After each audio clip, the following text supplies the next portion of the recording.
வணக்கம். என்னுடைய பெயர் பேராசிரியர் தீபக். நான் டிசம்பர் 3 மாற்றுத்திறனாளிகள் அமைப்பினுடைய மாநில தலைவராக இருக்கிறேன். சாதாரண மாற்றுத்திறனாளியாக இருக்கிறேன். பல ஆண்டு காலமாக ஒரு இயற்கையை ரசிக்க முடியாத, தூரத்திலிருந்தே அண்ணாந்து பார்க்கக்கூடிய இடத்துல இருந்த இந்த மாற்றுத்திறனாளிகள் சமூகத்திற்கு கடற்கரை சாத்தியப்பட்டிருக்கிறது, கடல் அலை சாத்தியப்பட்டிருக்கு, கடல் தண்ணீர் சாத்தியப்பட்டிருக்குங்கிறது உண்மையிலேயே மனசுக்கு நெருக்கமான ஒரு விஷயம். அந்த காலத்து சோழர் ராஜேந்திர சோழன் கடலை தன் கை கொண்டான், எல்லா இடத்தையும் தன்னுடைய இடத்துமா ஆக்கிக்கிட்டான்னு சொல்லுவாங்க.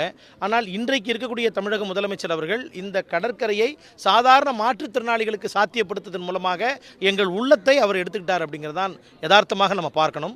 மாற்றுத்திறனாளிகள் உரிமை சட்டத்தில், மாற்றுத்திறனாளிகள் உரிமை உடன்படிக்கை சர்வதேச லெவலில் ஐநாவில் கடற்கரைகள், டூரிஸ்ட் பிளேஸஸ், சுற்றுலா தலங்கள் எல்லாமே மாற்றுத்திறனாளிகளுக்கு போய் சேரணும், அவங்களும் அதை பார்க்கணும், அவர்களுக்கு அந்த உரிமை இருக்குது அப்படிங்கிறத மிக தெளிவாக ஐநா சொல்லியிருக்கிறாங்க. இன்ச்சியான் பிரகடனம் அப்படிங்கிறது 2012 மாற்றுத்திறனாளிகளுடைய உரிமைகள் எல்லாமே ஏட்டு சுரக்காயாக இருக்குது, கறி கொதவுறதில் யதார்த்தத்துக்கு வர வேண்டும் என்பதை உலக மாற்றுத்திறனாளிகள் ஒரு பிரகடனமாக இன்ச்சியானில் நாங்கள் கொண்டு வந்தோம். அப்படி பார்க்கும்போது அதுக்கு மேக் த ரைட் ரியல், உரிமைகளை உண்மையாக்குங்க. இப்போ இங்கே நீங்கள் பார்க்குறது எங்களுடைய டூரிஸ்ட் ரைட்ஸ், எங்களுடைய சுற்றுலா கலாச்சார உரிமை என்பது யதார்த்தத்திலையும் நடைமுறைக்கு வந்திருக்கு. என்னை எங்கள் வீட்டில் எங்கள் பெரியம்மாலாம் விட்டு போயிடுவாங்க சார், விட்டு போயிடுவாங்க. எங்கள் அம்மா மாத்திரம் உட்காந்துருப்பா, அம்மா நான் மாத்திரம் பார்க்க வேண்டாமா சரிம்மா, அப்படின்னா ஒன்று தூக்கிட்டு போக முடியலன்னு விட்டு போயிட்டாங்கன்னு இருக்காங்க. எத்தனையோ நாள் நடந்திருக்கு, எத்தனையோ. நான் எங்கள் சொந்தக்காரங்கள்லாம் விளையாடிட்டு வருவாங்க, நான் வேன்லேயே உட்காந்துருப்பேன். இதெல்லாம் நாங்கள் அனுபவித்த காலங்கள் போய் இன்றைக்கி இது நமக்கு சாத்தியப்பட்டிருக்குங்கிறது உண்மையிலேயே ரொம்ப மகிழ்ச்சியான விஷயம். இதை நான் எப்படி சொல்கிறதுன்னு தெரியல. நான் என்னுடைய கஷ்டத்தை ஒரு 2 வரியில் சொல்லவும் முடியாது, அது நீங்கள் டக்குன்னு புரிஞ்சுக்கவும் முடியாது. ஆனால் இது உள்ளபடியே மகிழ்ச்சி சார்.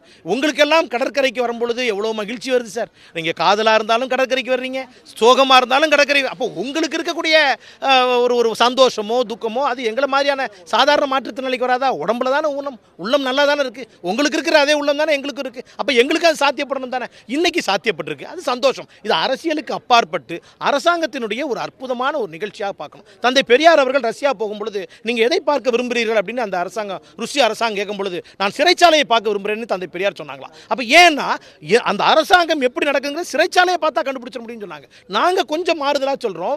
எந்த அரசாங்கமும் விளிம்பு நிலையில் இருக்கக்கூடிய, விளிம்பில் மோஸ்ட் வல்னரபிள் பர்சனாக இருக்கக்கூடிய மாற்றுத்திறனாளிகளுக்கு இது மாதிரியான விஷயங்கள் நடைமுறைக்கு வருகின்ற பொழுதுதான் ஒரு அரசாங்கத்தினுடைய செயல்பாடு என்பது ஒரு ஸ்டாண்டர்ட், அதாவது கோல்டு ஸ்டாண்டர்டாக மாறுவதற்கான வாய்ப்பை நாம் ஏற்படுத்தி கொடுக்குறோம்.